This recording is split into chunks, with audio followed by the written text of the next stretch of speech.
tienes que afrontar la situación. ¿A qué se referirá?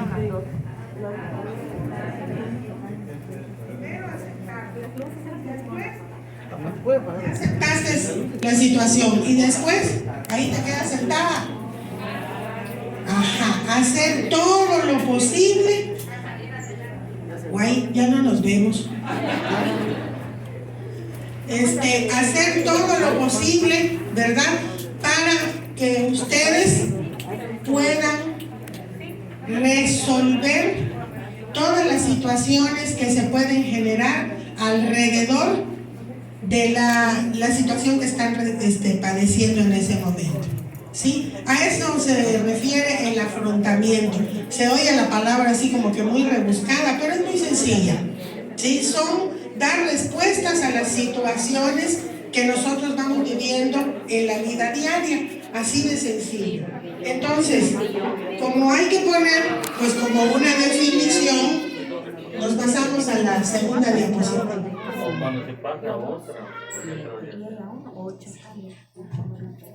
Dice, ¿qué cosa es el afrontamiento? Son un conjunto de esfuerzos. ¿Por qué esfuerzos? Porque todos tenemos que poner lo mejor de sí para poderlo realizar. O sea, no es lo primero que se me ocurra, sino lo que tiene que ser, lo que debe de ser. Por eso dice, es un conjunto de esfuerzos a partir de la conducta y los conocimientos que se poseen, de lo que yo estoy entendiendo que se debe de hacer con el niño y lo que yo sé que se tiene que hacer con el niño. La conducta, lo que sé que se puede hacer, y conocimiento, lo que se tiene que hacer según la problemática que esté presentando, ¿verdad? Que usa el individuo para hacer frente a las situaciones estresantes. ¿Por qué digo las situaciones estresantes? De por sí, todos los que estamos acá, bueno, creo que todos, bueno, los muchachos que no se hayan casado, ¿verdad? Pero los que somos padres de familia, ¿en la familia se vive estrés o no se vive estrés? Un ejemplo, ¿cuándo se vive estrés? En un día cualquiera. A la hora de levantarse para la escuela. ¿Por qué? Porque se tiene uno que levantar, apurarse con el desayuno, vamos contra el reloj, que se me gastó el plátano, que ya no hay papaya, que se me olvidó comprar la leche, empiezo a inventar qué cosa voy a desayunar y eso genera estrés. En un ejemplo muy sencillo, ¿verdad? ¿Por qué otro motivo se genera estrés en la familia? En la época actual. Voy al mercado con 50 pesos y a la hora de nuestra muerte, amén, ¿para qué me dan esos 50 pesos? ya ni para el camión, exactamente. Si tengo que agarrar 3 camiones de ida y 3 camiones de regreso, pues mejor como hierbabuena frita con frijol, no sé, porque no me va a dar para ir a comprar cuando menos huevos. ¿Y esa situación económica nos estresa o no nos estresa? Por supuesto que sí. Y cuando nace al interior de la familia un hijo, ¿es estresante o no es estresante? ¿Por qué es estresante? ¿Quién me quiere decir por allá? La señora del vestido azul, ¿no? A ver, señor, usted. ¿Por qué es estresante? Cuando llega el primer hijo a la familia, o el segundo, porque digo, ya agarraste un poquito de experiencia, pero de todos modos se estresa. ¿Por qué es estresante, señor? Ándele, usted. ¿Por qué cree?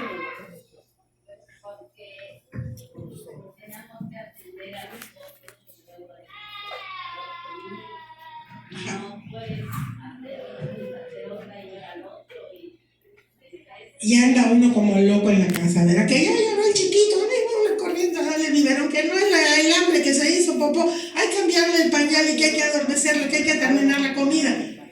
¿Es estresante o no? Y cuando al interior de la familia llega un niño con discapacidad, resulta más estresante. ¿Por qué? Porque si crecer a un niño en condiciones normales, ¿verdad?, resulta incógnitas, porque pues cuando estamos jóvenes como que no hay esa enseñanza de que cuando nazca tu hijo vas a hacer esto, inclusive ni para casarse, ¿no? Te casas y ahí vas descubriendo tú todo. ¿Sí o no? Eso va pasando. Y entonces cuando llega un niño con discapacidad hay más incógnitas, ¿verdad? ¿Qué tengo que hacer? ¿Qué discapacidad es esta? ¿A qué me voy a enfrentar? Y eso genera también estrés alrededor de la familia. Entonces, no es exclusivo de que por tener un hijo con discapacidad yo viva estresada. Eso quiero que quede claro. El estrés se genera en cualquier situación, por cuestiones económicas, por cuestiones de tiempo, por pleitos con el hijo, por pleitos con el marido, etcétera, etcétera. Y también cuando hay un niño con discapacidad, por todo lo que uno no sabe y tiene que aprender para poder trabajar con ese hijo. ¿Hasta ahí vamos de acuerdo? ¿Sí? Bien. Entonces, este afrontamiento, ¿verdad?, nos va a servir para hacer frente a esa situación estresante, así como para reducir el estado de malestar que produce ese estrés. Cuando yo ya sé lo que tiene que hacer mi hijo, las conductas que debo de favorecerlas, como decía el señor hace un rato, me siento contento porque veo a mi hija más integrada, veo a mi hija más tranquila, veo a mi hija más contenta. ¿Eso baja el estrés o no baja el estrés? Por supuesto que baja el estrés, ¿verdad? Entonces, lo que vamos a platicar a través de las diapositivas, precisamente es ver qué es lo que nosotros podemos hacer y cómo le podemos hacer como papás. ¿Sale? Aquí no voy a hablar del equipo porque ellos, miren, son los mejores del estado, de verdad, mejores inclusive hasta los de la primaria. No me vayan a empezar a tirar libros. ¿Por qué?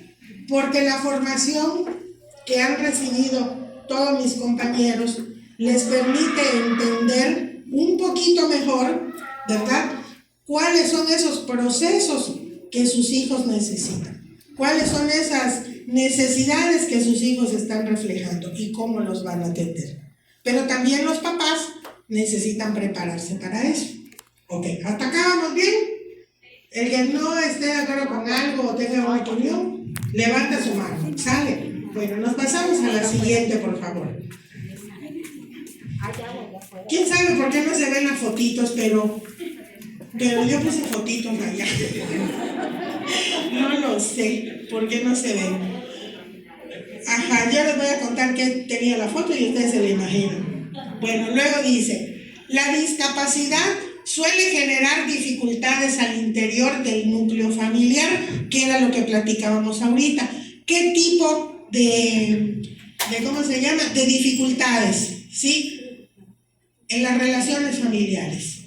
¿Por qué en las relaciones familiares? Porque está el niño con discapacidad. La atención como que se centra, ¿verdad?, en ese niño. Y si hay otros hijos, empezamos a olvidar a los otros hijos porque este niño los necesita más.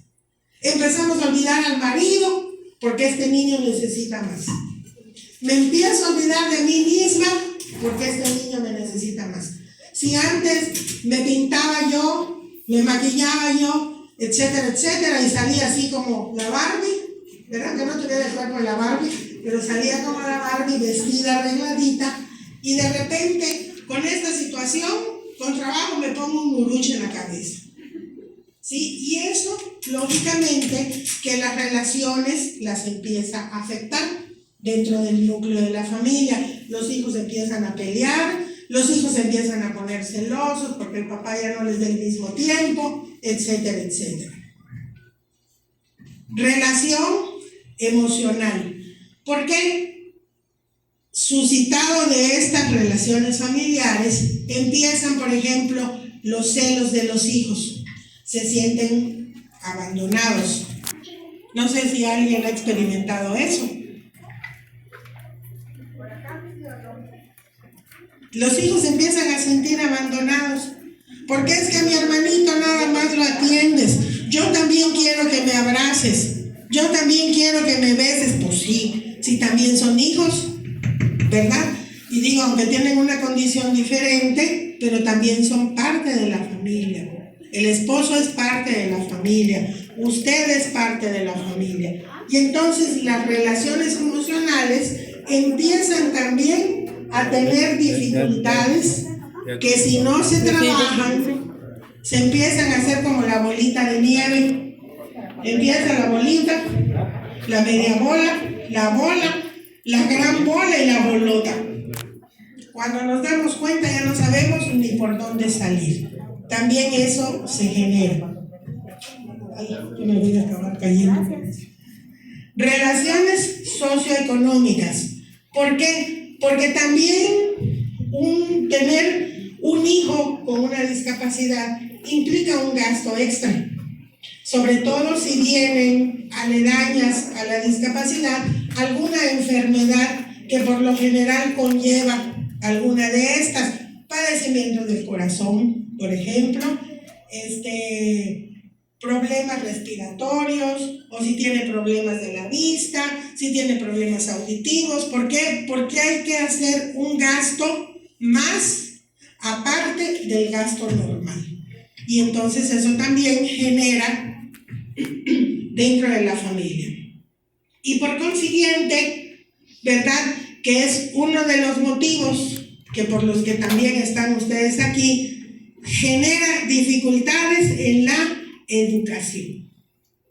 No solamente la educación en la casa, sino también, ustedes lo ven como un problema, también cómo va a ir a la escuela.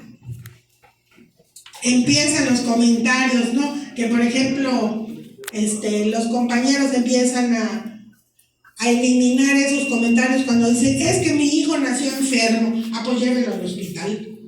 Si está enfermo, los enfermos están en el hospital. Sus hijos no están enfermos, tienen una condición. Y esa condición, como cualquiera de ustedes, el que tenga diabetes, tiene una condición.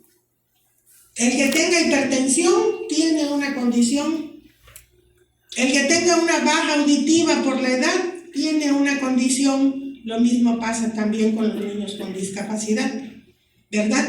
Pero de acuerdo a esas posibilidades que estos niños tienen, son como los compañeros trabajan en la escuela y como los compañeros les sugieren lo que ustedes tienen que hacer en la casa.